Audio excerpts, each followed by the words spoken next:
I've asked a lot of my entrepreneur friends and a lot of founders that come through our training program this particular question. Now, the responses to the questions are very varied, and I'm really interested to hear from you exactly how you're going to respond to it. And your response to this question will determine exactly what this particular video means to you. Imagine that you had to go away for 2 weeks off from your business. No cell phone, no laptop, and no WhatsApp. What would happen to your business? Would your business continue to operate, or would everything come to a dead stop? Now, for a lot of founders, taking time away is not really a holiday, it's a nightmare. If your business still depends on you for everything, what that basically means is that you do not own a business, but you own a job with extra stress. Now, in this video, I'm going to explain to you and break it down exactly how founders have accidentally become the biggest bottlenecks in their businesses, and also lead you to methods and ways that you can use to start fixing this now before it becomes a very huge problem. Welcome once again. My name is Kenneth and this is Phiri Consulting. The main reason for this channel is to help you build businesses that are easy to run, easy to scale, and less dependent on the founder. Thank you so much for tuning in. Now let's start here. When you started thinking about entrepreneurship and you eventually took the leap from your 9 to 5 and became an entrepreneur, you started your business, one of the main reasons for starting that particular business was that you wanted time to do other things. There is this thing about entrepreneurship: when it's sold to you and when it's sold to many people, that you are going to have extra time to travel with your family, to take extended holidays, to do this and that, to focus a little bit on your hobbies, and to have much time to yourself and to your other pursuits and so forth. But since you started running that particular business, the truth of the matter is that you have been so entrenched in it. You are busy day in and day out. There is literally no time that you take some time off from the business. You are out there late at night still doing the business of the business, and there's absolutely no time for you to spend on yourself. So then the question still arises: what has happened? Why is there a shift from what the ideal situation was, what you wanted, and to where you are right now? The biggest problem is that there is a trap here. At the beginning, doing everything is normal. You are selling, you are marketing, you are solving problems, you are negotiating, you are doing everything. This is normal at the beginning of the business. But the same things that were normal at the beginning of the business, when it begins to scale, these become the things that prevent you from growing. There has to be a transition. When your business begins to grow, those things that were normal in the beginning stages now become a hindrance to the growth that your business is supposed to be going through. So there are changes that you need to go through as an entrepreneur, and if you fail to do that, then you become the biggest bottleneck in your business. So yes, you did everything, but now it's time to scale. When it's time to scale, the growth itself, when it comes, those particular activities that you're doing are the ones that are blocking you from moving forward. Now, if in your business you've got these 5 signs, it means that you are the hidden bottleneck in your particular business. Now, one of the signs, the first and most important sign, is that every decision waits your approval. Now, it means that there is no empowerment for your team or for your staff to do anything. So because of that, I've seen a lot of businesses coming to a dead stop because they were waiting for approval for a particular process or a decision that they could have made themselves, but because the founder was indisposed, and then everything had to come to a halt. So as a result, that growth that you're anticipating to take place will not take place or cannot happen at the pace that is supposed to happen, because every decision has to go through you. And if that is the case, it means that there is a lot of work that piles up, and there are a lot of decisions that should have been made faster. Remember, in such an economic environment, it is speed that actually benefits your competitor. So speed has become a competitive advantage that a lot of entrepreneurs are using. The second sign is that your clients want to speak only to you. It means that you have conditioned them in a particular way. You have trained your clients that it's only your word that matters. So in the process of the growth of your business, you begin to hire some people. Now, those people are not empowered to do their job because still you believe that the communication between you, your client, and the business has to go through you. So because of that, then again, that's a delay that you're causing, and then a bottleneck begins to manifest there. The third thing is that your team has to wait for you for instructions. Now, in everything that they're doing, they work the work and then they stop, waiting for the next instruction. Now, is there no a particular procedures or processes that must be followed in your absence or in their day-to-day activities? That also suggests that there are serious hidden bottlenecks in your business. The fourth one is that nothing happens when you are away. So it means basically that you also cannot take a holiday. And because you cannot take a holiday, it means that you are there day in, day out. Now, imagine this thing called fatigue kicking in. Are you as productive every day as you're supposed to be? Because imagine yourself or anyone else being doing the business of the business day in, day out for very long hours. What is your effectiveness and efficiency in doing that particular job if you're always there? So again, that is a serious hidden bottleneck. The fifth one is that you have been increasing effort year unto year. Every year you're working harder and working harder, but the growth has not yet manifested. So it means that there is a hidden bottleneck, and this is a sign that something is really not working at a fundamental level and you need to address it. So basically, when all these signs are there, what it suggests to me and what it must mean to you is that your business is leaking revenue. Now, if your business is leaking revenue, there are certain things that you can be able to identify before you actually see the revenue leaking.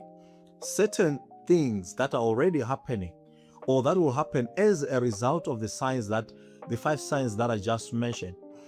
These will include these particular items that begin to happen when we have all these signs manifesting in your business. Number 1 is that leads wait.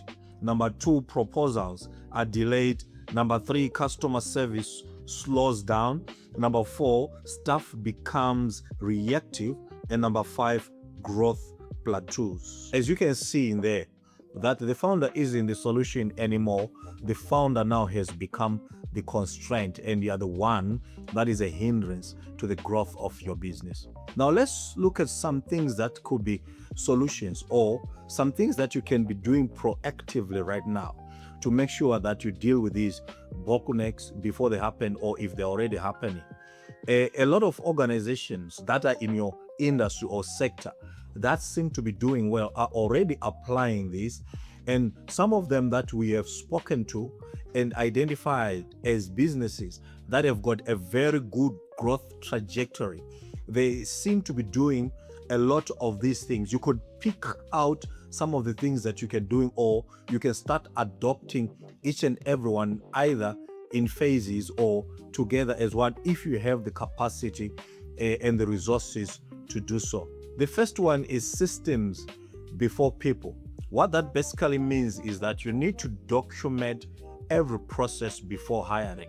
Now, when you document the processes before hiring, it means that 1, you cut down the time for induction, and you cut down the training that needs to be done for someone to become a highly productive person when you bring them on board or when you introduce them into your teams. Now, in the past weeks, I asked the question, if you bring in new people, How many questions do they need to ask for them to become productive? The longer it takes, it suggests that there are things that are supposed to have been documented that are not documented. So we don't have systems in place, but we have seen that growth is possible and growth is happening.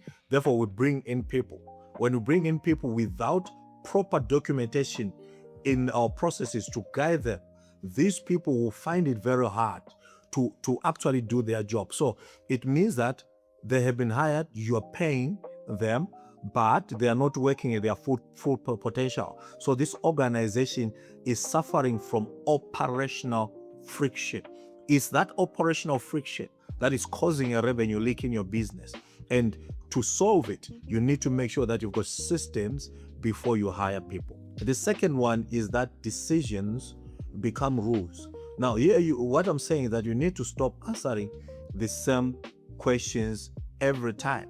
This brings you to the problem where you've got standard operating procedures. Now, if you've got standard operating procedures, it means that every time a problem manifests, if it is manifesting for the first time, whatever problem solving route that you took, the questions that were asked and the answers that were generated to solve the problem need also to be documented. Now, this will now bring you to a point where now you've got a standard operating procedure, which we just call SOPs. Now, the SOPs are very good in the fact that, one, they're able to help you identify deviations as and when they occur.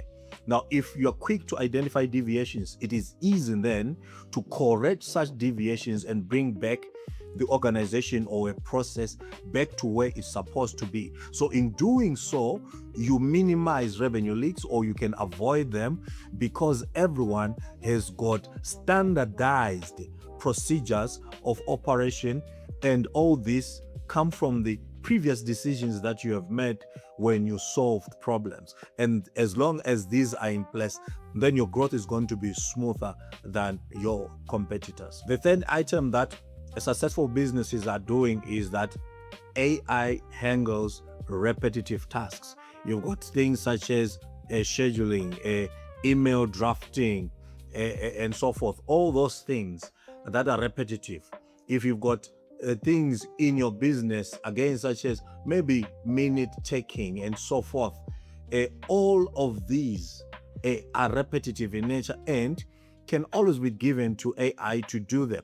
Now, in doing so, it means that you are clearing your daily schedule to focus only on those activities that are very paramount to bring about the growth of your business. So you're focusing on strategic things, and those so-called mundane things, mundane tasks and activities can now be set aside to be done by AA because they are repetitive. It could be administrative work, it could be invoicing, and whatever it is, as long as it is repetitive and it doesn't change in structure and in form, it means that it can be given to AI and let AI handle that.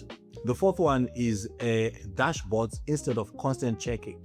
Now, you need to come to a point whereby you use visibility instead of constant monitoring of processes or procedures.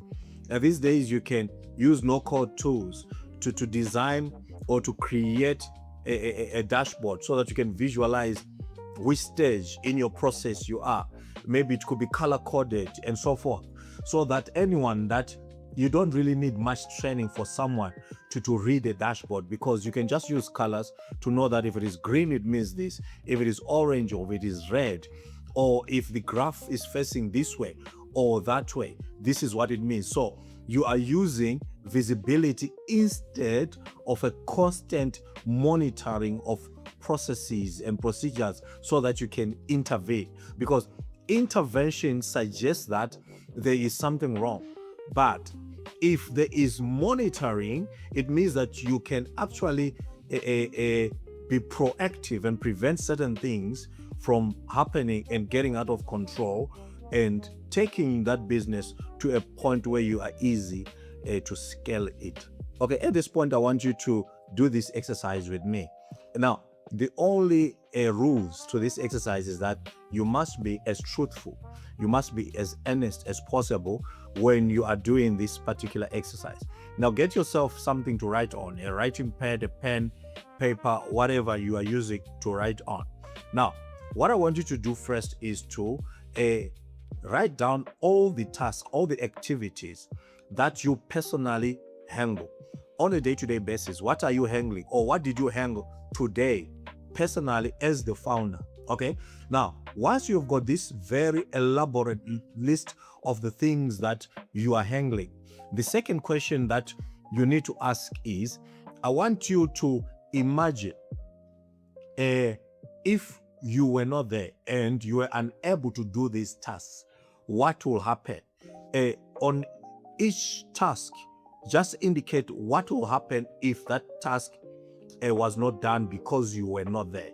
Now, your honest answers to this will actually tell you if there are any hidden bottlenecks in your business. Now, if you are able then to go away and be not present tomorrow, and these activities go on unhindered, it means that your business then is ready to scale. If not, even one or two of them suggest that you are the hidden bottleneck as the founder of that particular business.